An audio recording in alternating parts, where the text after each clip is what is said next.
সে আরো চাপে ইউনূস। তদারকি সরকারের উপর চাপ বাড়ছে। ইউনূসকে নিশানা বিএনপি মহাসচিবের।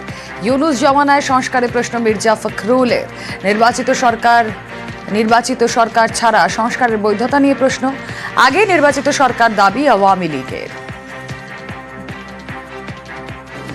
স্ট্রাকচার তৈরি করেন, সংস্কার অবশ্যই লাগবে, কিন্তু সেই সংস্কারটার যে পেছনে যে শক্তিটা লাগবে সেটা হচ্ছে একটা নির্বাচিত পার্লামেন্ট, নির্বাচিত সরকার।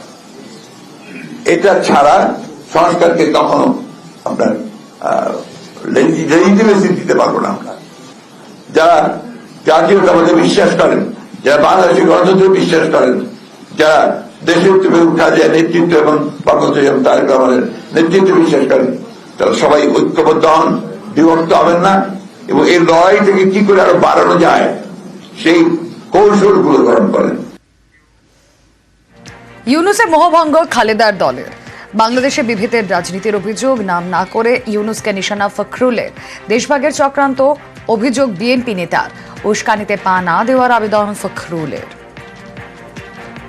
আমি জানি না, কিছু মানুষ একেবারে যেন ডেসপারেট হয়ে গেছে যে তার দেশকে ভাগ করবে, আবার জনগণকে বিভক্ত করবে।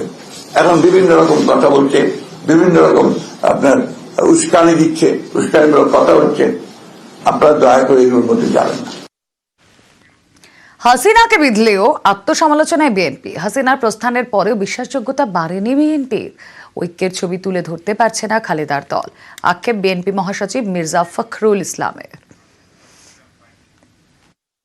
হাসিনা চলে যাওয়ার পর থেকে আমরা কেন জানি না নিজেদেরকে আবার সেই পুরো বিশ্বাস ফিরিয়ে আনতে পারছি না, ঐক্যের জায়গাটাতে থাকতে পারছি না। কি দুর্ভাগ্য যে এখন যেটা শুরু হয়েছে এ থেকে আমি মনে করি এতটুকু সুস্থ ব্যাপার না, অসুস্থ একটা প্রতিযোগিতা শুরু হয়েছে ক্ষমতায় টিকে থাকবার জন্য।